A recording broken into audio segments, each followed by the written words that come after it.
Sebelumnya, Assalamualaikum warahmatullahi wabarakatuh. Perkenalkan, kita dari Assalamualaikum. kelompok 12 akan mempresentasikan hasil kerja kelompok kami. Anggota kelompok kami ada Zeni Reza Octavia dengan NIM 20 dan Indah Dwi Puji dengan NIM 34 dan saya sendiri yaitu Hakim Fritabila dengan NIM 52. Mungkin akan dimulai dari Indah. Silakan. Terima kasih, Hakim. Nah, untuk yang pertama ini, korelasi pertama ini ada punya Dan and Ross, yaitu vertical flow of gas and liquid mixtures in wells. Lanjut, Kim. Nah, pengembangan korelasi ini yaitu dimulai pada tahun 1957 menggunakan sekitar 20.000 titik data untuk membuat korelasi ini. Nah, penelitian ini menangani pengaruh slippage dan wall friction secara terpisah menggunakan persamaan keseimbangan tekanan, di mana gradien total ini terdiri dari gradien statik, gradien wall friction, dan gradien acceleration. Nah, slippage sendiri itu mengacu pada pergeseran relatif antara fluida dengan permukaan dinding saluran atau pipa. Nah, fenomena slippage ini terjadi ketika fluida yang mengalir tidak sepenuhnya menempel pada dinding, sehingga ada pergeseran kecepatan antara dinding dan lapisan fluida yang terdekat dengan dinding. Nah, untuk wall friction sendiri yaitu merupakan gaya gesek yang timbul akibat interaksi antara dinding saluran pipa dan fluida yang mengalir di dekat dinding tersebut. Wall friction bekerja melawan gerakan aliran, menghasilkan gaya resistif yang menyebabkan penurunan tekanan dalam arah aliran. Wall friction biasanya lebih besar pada aliran yang memiliki laju alir tinggi. Nah, dalam aliran multiphase ini perlu memahami gradien tekanan statik. Kenapa? Karena komponen kunci dalam analisis aliran multiphase ini melibatkan interaksi antara gas dan cairan dalam pipa. Hal ini dapat membantu dalam memahami bagaimana kedua fase ini berinteraksi dan mempengaruhi aliran keseluruhan. Nah, gradien tekanan statik ini dapat dihitung menggunakan rumus tersebut yang tertera pada PPT, yaitu satu per densitas liquid kali gravitasi dikali dengan static pressure gradient dalam pipa, atau bisa juga dengan liquid hold up ditambah dengan satu minus liquid hold up dikali dengan laju alir gas dikalikan dengan laju alir liquid. Kenapa menggunakan laju alir gas dan juga laju alir liquid? Karena di sini dalam pipa itu ada dua fase fluida. Next slide. Nah, selanjutnya yaitu dalam aliran vertikal minyak dan gas ini terdapat tiga jenis aliran. Yang pertama itu ada region satu di sebelah kiri.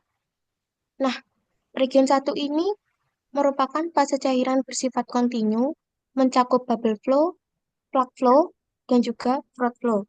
Nah, untuk region 2 ini merupakan fase cairan dan gas transisi, mencakup slug flow dan juga sebagian dari float flow.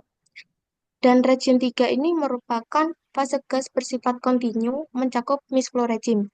Nah, untuk bubble flow sendiri itu merupakan pola aliran di mana gas atau uap terbagi dalam bentuk gelembung kecil yang tersebar merata di dalam cairan. Untuk slug flow atau plug flow adalah pola aliran di mana gas atau uap berbentuk seperti sumbat atau slug besar yang memanjang terpisah dari fase cairan, dan juga float flow adalah pola aliran yang ditandai oleh campuran intens antara gas dan cairan dalam bentuk busa atau froth. Dalam float flow, fase gas dan cairan bercampur membentuk campuran yang sangat turbulen. Untuk mist flow, untuk mist flow sendiri itu merupakan pola aliran dua fase di mana gas merupakan fase kontinu yang membawa butiran atau tetesan kecil cairan yang tersebar merata di dalam pipa. Next slide. Nah, untuk liquid hold up sendiri ini merupakan perbandingan volume minyak dengan volume total fluida dalam suatu volume fluida. Nah, liquid hold up ini secara fungsional berkaitan dengan slip velocity. Slip velocity merupakan perbedaan antara kecepatan rata-rata real gas dan kecepatan rata-rata real liquid. Nah, di sini juga slip velocity itu dibentuk menjadi dimensionless. Kenapa? Agar kita dapat membandingkan perilaku aliran pada sistem dengan skala geometri atau sifat fluida yang berbeda secara lebih konsisten tanpa dipengaruhi oleh satuan atau ukuran absolut. Nah, untuk velocity ini juga rumusnya dibagi menjadi beberapa region karena velocity ini dipengaruhi oleh region-region tadi. Ada region 1, region 2, dan region 3. Rumusnya bisa dilihat pada PPT. Nah, untuk region 1, region 2 ini ada parameter F, di mana parameter F ini bisa dilihat pada grafik tersebut. Untuk F1, F2, dan juga F3 eh, berada bisa dilihat di sebelah kiri sumbu Y, sedangkan untuk F4 sendiri bisa dilihat pada sebelah kanan sumbu Y. Nah, untuk sumbu X sendiri itu merupakan number liquid velocity. Next slide. Nah, juga pada pengembangan korelasi ini dipengaruhi oleh Wall friction correlation. Untuk region 1 dan 2, bubble flow, slug flow, ini rumusnya sama, yaitu seperti tersebut, dan juga untuk mist flow sendiri seperti itu. Dan juga di sini dipengaruhi oleh akselerasi, di mana rumus gradien akselerasi seperti itu. Jadi total gradien pada parameter di sini yaitu merupakan total gradien parameter ini yaitu gradien statik ditambahkan dengan gradien friction ditambah dengan gradien akselerasi. Nah, untuk gradien tekanan wet mixture sendiri itu berbeda. Rumusnya seperti tersebut. Next slide.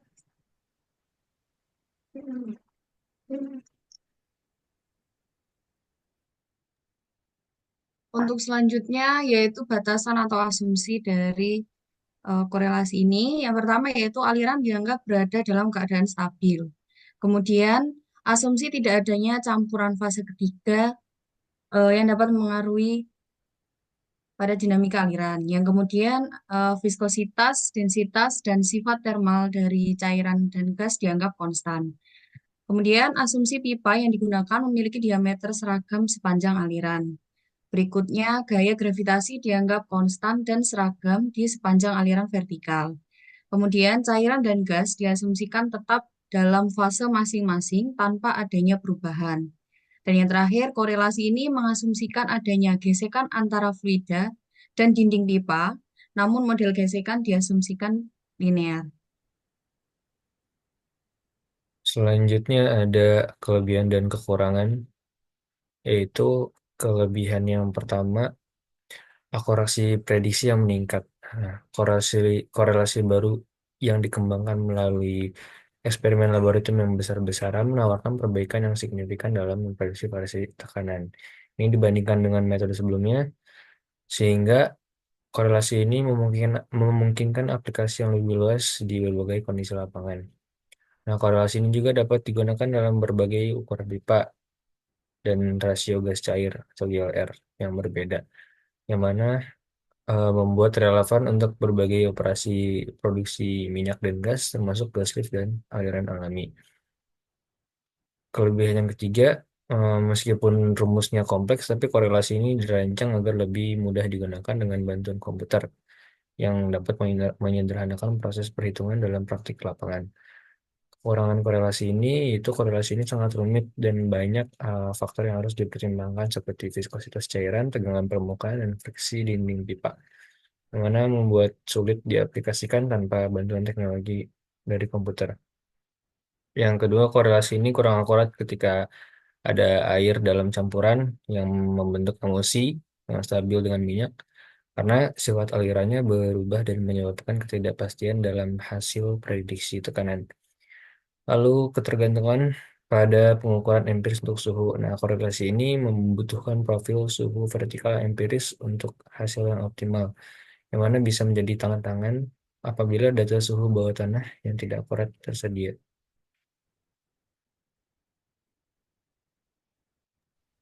Selanjutnya yaitu korelasi yang kedua punya Higdon-Bond dengan judul The Effect of Liquid Viscosity into Phase Vertical Flow. Slide.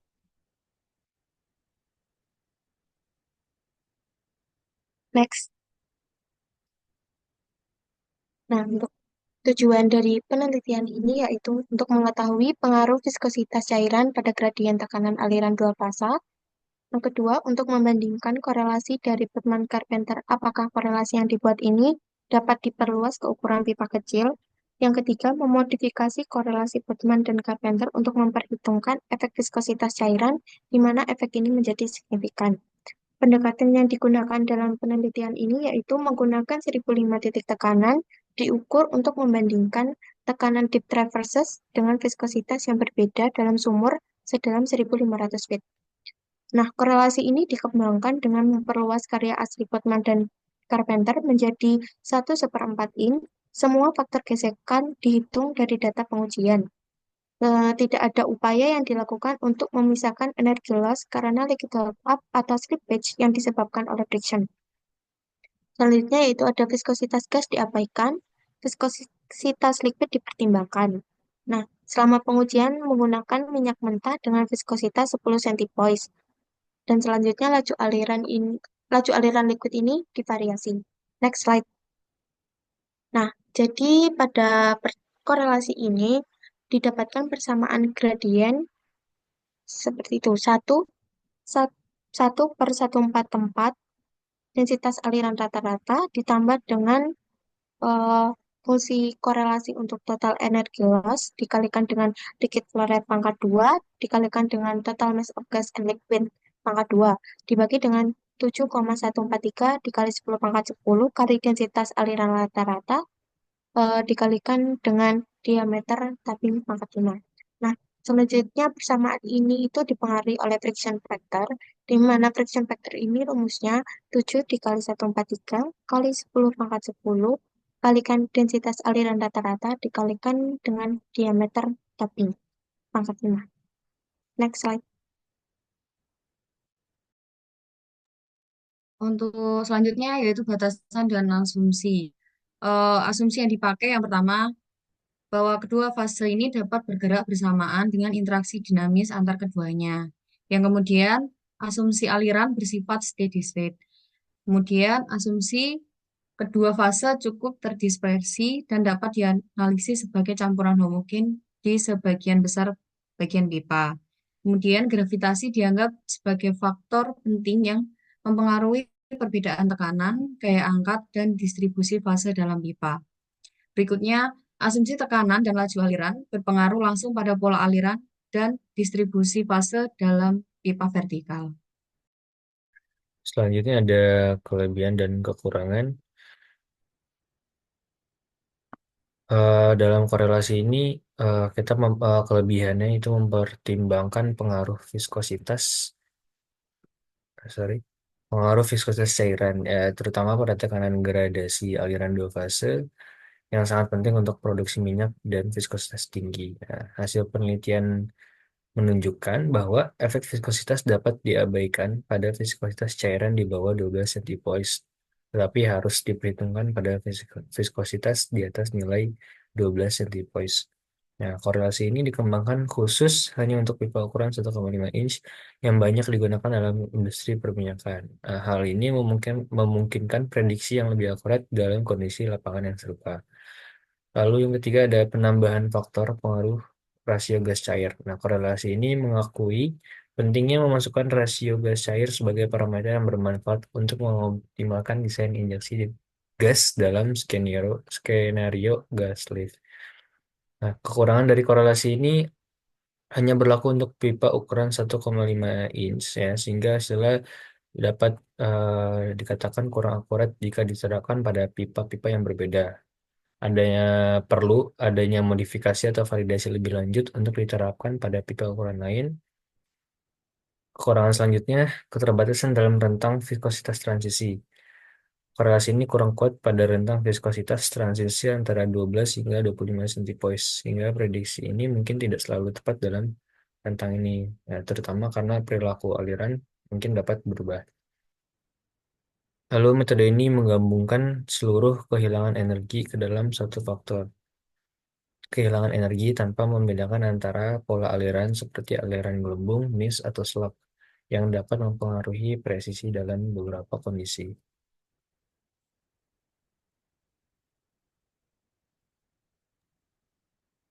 Untuk korelasi berikutnya yaitu oleh Orgiszewski dengan judul Predicting to Phase Pressure Drop in Vertical Pipe. Next.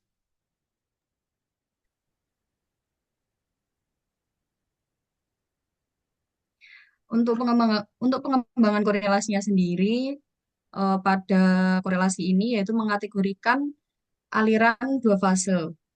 Kategori flow regimes yang diterima secara umum dari aliran dua fase adalah bubble, sak anular, transisi, dan anular mist. Yang pertama yaitu ada bubble flow, sesuai dengan gambar. Pipa hampir sepenuhnya terisi oleh cairan dan fase gas bebas sangat kecil. Gas hadir dalam bentuk gelembung kecil yang terdistribusi secara acak. Kemudian ada slug flow. Fase ini gas lebih terlihat. Fase gas dominan dengan gelembung gas yang stabil dan terpisah oleh slug cair. Kemudian ada transition flow, yaitu perubahan dari fase cair yang kontinu menjadi fase gas yang kontinu terjadi di daerah ini. Meskipun efek cairan signifikan, fase gas menjadi lebih dominan. Berikutnya ada annular mist flow. Fase gas bersifat kontinu. Sebagian besar cairan terangkut dan dibawa dalam fase gas. Sebuah film cair melapisi dinding pipa, tetapi pengaruhnya bersifat sekunder. Next. Kemudian korelasi Orgiszewski ini, metode yang digunakan yaitu untuk memprediksi penurunan tekanan dalam aliran dua fase, yaitu gas dan cair di dalam pipa berbentuk vertikal. Korelasi yang dikembangkan mencakup faktor gesekan dua fase yang dinormalisasi dan penambahan cairan, yang disesuaikan untuk memperhitungkan distribusi cairan dan variasi aliran. Hasil studi menunjukkan bahwa metode yang dimodifikasi seperti metode Davis Wallis yang diperluas, memberikan prediksi yang lebih akurat dan presisi dalam berbagai kondisi aliran dibandingkan dengan metode sebelumnya. Next. Nah, untuk metode yang digunakan oleh Orgiszewski sendiri, yang pertama yaitu menghitung laju aliran minyak, gas, dan air. Tercantum rumus pada PPT, kemudian menghitung fraksi minyak dan fraksi air. Yang pertama yaitu persamaan fraksi minyak, terus ada juga persamaan fraksi air. Kemudian menghitung kecepatan superficial cairan, gas, dan campuran. Rumusnya terdapat pada PPT. Yang pertama yaitu persamaan kecepatan superficial cairan, kemudian ada persamaan kecepatan superficial gas, dan persamaan kecepatan superficial campuran. Next. Yang berikutnya, menghitung densitas, viskositas, dan tegangan permukaan cairan. Untuk persamaan densitas fluida, rumusnya sebagai berikut. Kemudian ada persamaan viskositas fluida, kemudian ada persamaan tegangan permukaan fluida. Yang berikutnya, menghitung liquid velocity number, rumusnya tertera pada PPT, kemudian menghitung gas velocity number, dan yang kemudian menghitung liquid number. Next.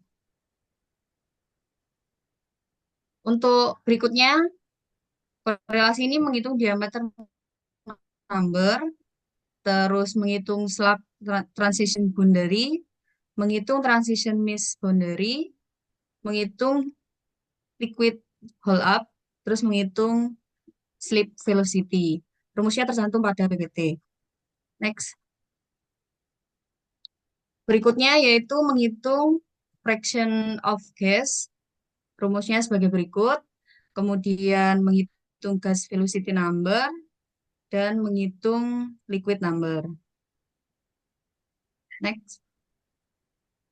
Batasan atau asumsi pada korelasi Orkiziewski ini mempertimbangkan berbagai jenis rejim dan setiap rejim aliran ini memiliki karakteristik yang berbeda, yang mana dia mempengaruhi densitas dan gradien tekanan.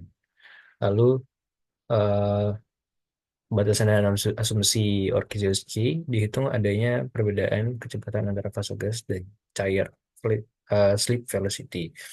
Asumsi distribusi cairan yang tertahan memiliki korelasi dengan tekanan dan kecepatan aliran. Lalu asumsi sifat-sifat fluida seperti viskositas dan densitas berada pada rentang tertentu dan cenderung konstan dalam kondisi pipa vertikal. Lalu yang terakhir, perhitungan hilangnya energi akibat friksi pada dinding pipa disederhanakan berdasarkan rejim aliran yang dominan pada tiap bagian pipanya.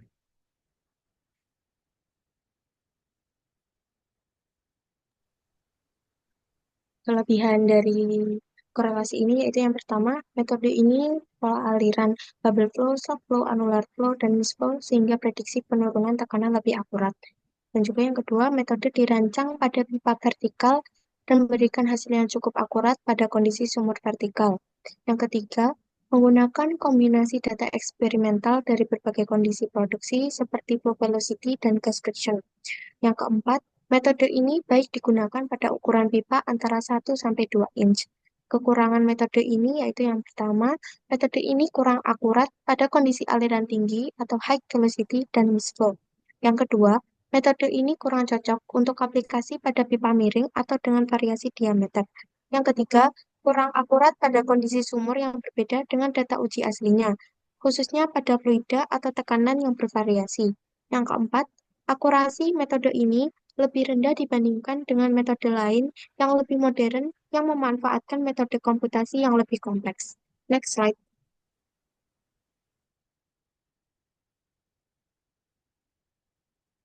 Untuk korelasi berikutnya oleh Bex and Brill yang berjudul A Study of Two-Phase Flow in Inclined Pipes. Next. Untuk pengembangan korelasi tersendiri, tujuan dari studi ini adalah untuk menemukan korelasi jenis ini yang akan sangat berguna dalam merancang pipa untuk medan berbukit dan string tap tubing untuk sumur miring. Pengembangan menunjukkan bahwa korelasi harus dirancang untuk dua parameter guna menghitung gradien tekanan dalam aliran dua fase yang miring. Parameter ini adalah liquid hold up, HL, dan faktor gesekan dua fase. Data yang digunakan untuk mengembangkan korelasi diambil dari pipa akrilik transparan sepanjang 90 feet. Kemudian, next. Untuk pengujian dibagi menjadi 3 regimes, yaitu regrade flow, intermittent flow, dan distribute flow, sesuai dengan gambar. Dan analisis regresi mengungkapkan bahwa nilai-nilai tersebut dapat dikorelasikan dengan input liquid content, flow number, dan liquid velocity number. Next. Untuk menormalkan hold up dengan membagi hold up pada sudut tertentu dengan hold up sudut sebesar 0 derajat, di mana rumusnya tertera pada PPT berikut. Untuk mengorelasikan horizontal hold up dilakukan analisis regresi berganda linear, bertahap atau stepwise dengan hold up sebagai variabel dependent dan dengan variabel independent berikut: liquid velocity number, gas velocity number, diameter number, Reynolds number, flow number, pressure ratio, gas liquid ratio, dan input liquid content. Next. Berbagai bentuk angka Reynolds yang dikemukakan oleh Dagger et dan teman-temannya, serta Hagmark tidak ada yang terbukti signifikan. Hal ini bahwa baik fase cair maupun gas berada dalam aliran turbulen dalam semua pengujian. Oleh karena itu, efek viskositas dapat diabaikan. Penggunaan hanya dua fase fluid, air, dan water cold dapat cenderung menutupi efek viskositas. Sebuah persamaan diperoleh dalam bentuk sebagai berikut. Untuk mengorelasikan faktor koreksi kemiringan, ditemukan bahwa dapat diprediksi untuk semua kondisi aliran dengan persamaan berikut. Untuk cairan yang menanjak terdapat pada rumus berikut, dan untuk aliran yang menurun rumus sebagai berikut. Next. Korelasi ini yang pertama yaitu menghitung total flux rate. Rumusnya sebagai berikut, kemudian menghitung flow number sebagai berikut rumusnya, kemudian menghitung liquid velocity number. Rumusnya tertera sebagai berikut. Untuk menentukan pola aliran yang akan ada jika aliran bersifat horizontal, Parameter yang dihitung yaitu L1, L2, L3, dan L4 sebagai berikut. Next. Kemudian menentukan pola aliran menggunakan batasan-batasan sebagai berikut, yaitu ada segregate, rumusnya sebagai berikut, kemudian ada transition, intermittent, kemudian ada distribute. Next. Berikutnya yaitu menghitung horizontal holdout, rumusnya sebagai berikut. Kemudian menghitung inclination correction factor coefficient, yaitu rumusnya sebagai berikut. Next. Lalu di sini ada batasan dan asumsi pada korelasi ini, yaitu diasumsikan bahwa distribusi antara fase gas dan cair dapat berubah sepanjang pipa. Studi ini dilakukan dengan variasi kemiringan tertentu pada pipa eh, yang memungkinkan pada korelasi ini tidak berlaku untuk sudut kemiringan yang sangat besar atau sangat kecil di luar cakupan pada awal penelitian. Terus selanjutnya ada viskositas dan densitas berada dalam rentang tertentu sesuai dengan kondisi eksperimen.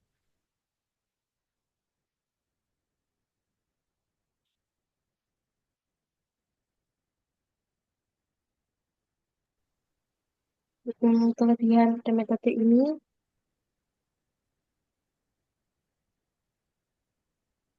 kelebihan pada metode ini lebih akurat, khususnya untuk kealiran dua fase dalam pipa miring yang sulit dihitung menggunakan metode standar. Yang kedua, metode dapat diadaptasi dari data empiris sehingga lebih representatif untuk kondisi aktual aliran. Untuk kekurangan pada metode ini, yang pertama, tidak akurat pada high velocity. Yang kedua, tidak akurat pada kemiringan pipa yang ekstrim. Yang ketiga, tidak akurat pada perbedaan densitas yang besar antara fase gas dan liquid. Yang keempat, perubahan kondisi sifat fluida atau fenomena transisi aliran fluida seperti slugging atau stratifikasi pada pipa miring tidak dijelaskan pada korelasi ini sehingga hasilnya kurang akurat. Next slide.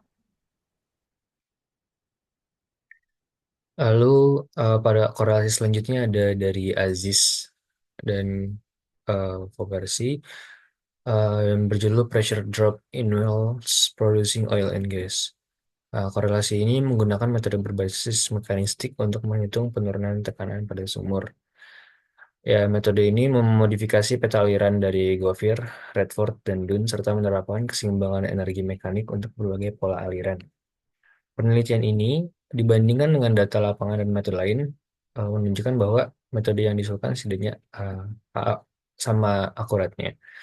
Nah, perkembangan korelasi pada metode ini untuk prediksi hubungan antara gradien tekanan, laju aliran, sifat fluida, dan geometri saluran air melibatkan satu atau beberapa bentuk persamaan energi mekanik untuk perubahan ketinggian kecil. Persamaannya terdapat pada bawah ini. Nah, dari hasil tersebut, nilai P disebabkan oleh geseran fluida fase tunggal faktor gesekan F diketahui sebagai fungsi dari bilangan Reynolds dan kekasaran relatif KD. Di daerah aliran laminar, kekasaran relatif tidak berpengaruh dan F sama dengan 16 mu per dV oil itu untuk aliran turbulen. Di antara banyak hubungan yang tersedia, hubungan Colebrook yang mungkin yang paling sesuai dengan persamaan di bawah berikut. Nah, persamaan 1 hingga 6 yang tadi dapat diterapkan langsung pada aliran fluida fase tunggal sumur dengan kedalaman tertentu. Ini ada flow pattern, yaitu garis transisi dari aliran bubble to slug dan dari slug to froth flow pattern digambarkan dengan persamaan di bawah ini. Ini gambar dari flow patternnya. Lalu ada bubble flow. Bubble flow ini ada komponen head hidrostatik dari penurunan tekanan total dapat dihitung dari persamaan dua. Asalkan densitas in situ dari campuran gas diketahui, yaitu delta P sama dengan G per GC P M delta Z. Lalu ada rumus the in situ mixture given by di bawah ini. Lalu ada fraksi volume in situ dari fase gas dapat diperkirakan dari pertimbangan kontinuitas dan pengetahuan tentang kecepatan kenaikan gelembung, rumusnya di bawah. Lalu untuk slug seperti rumus di bawah ini. Ini ada kalkulasi metode dari the volumetric flow rates seperti di bawah itu rumusnya, dan ada mass flow rate seperti di bawah.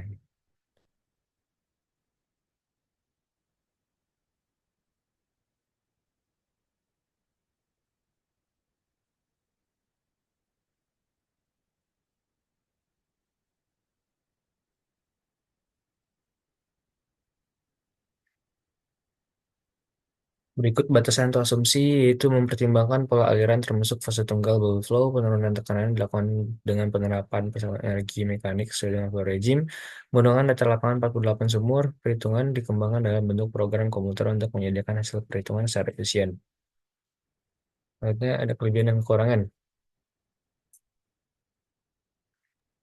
Untuk kelebihan yang pertama yaitu korelasi ini sangat relevan dalam industri perminyakan.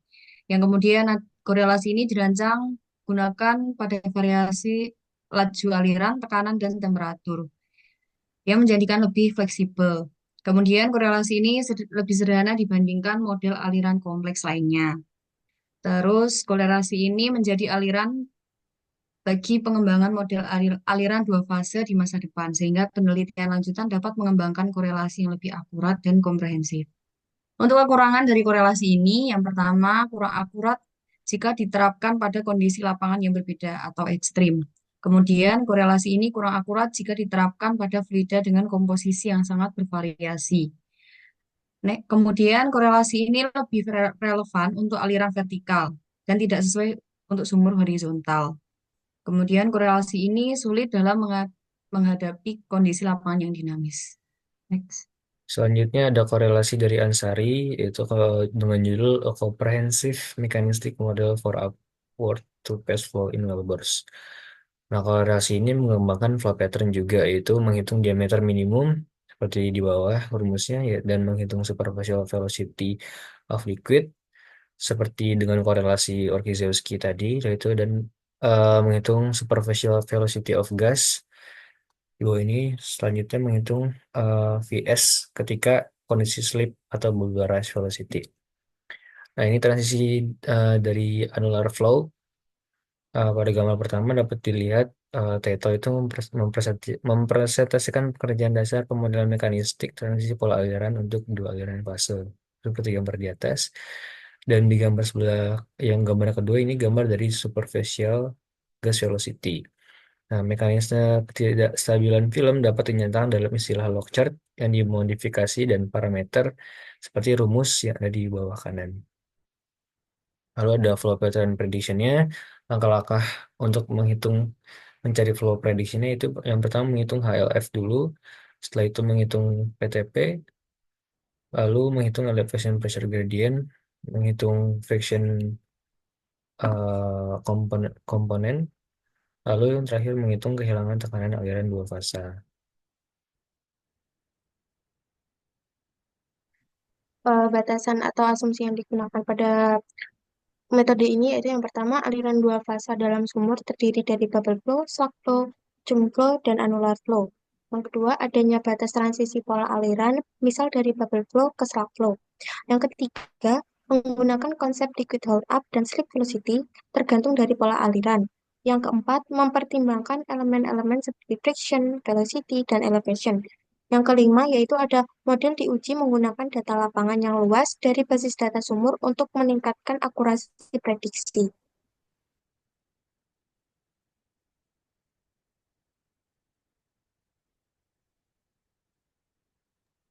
Berikutnya yaitu kelebihan dari korelasi ini. Yang pertama, korelasi ini mengadopsi pendekatan mekanistik yang komprehensif yang lebih akurat berdasarkan prinsip fisika dasar, bukan hanya pendekatan empiris. Kemudian korelasi ini bisa diterapkan baik untuk sumur vertikal atau horizontal. Korelasi ini memberikan estimasi penurunan tekanan yang lebih akurat dalam aliran dua fase. Kemudian untuk kekurangannya, korelasi ini cukup rumit dan membutuhkan banyak parameter input. Kemudian korelasi ini kurang cocok untuk kondisi non-steady state. Kemudian korelasi ini tidak secara optimal menangani perubahan komposisi fluida sepanjang sumur atau sepanjang waktu. Ini cukup sekian presentasi dari kami, kurang lebihnya Saya perwakilan mohon maaf yang sebesar-besarnya. Assalamualaikum warahmatullahi wabarakatuh. Waalaikumsalam warahmatullahi wabarakatuh. Warahmatullahi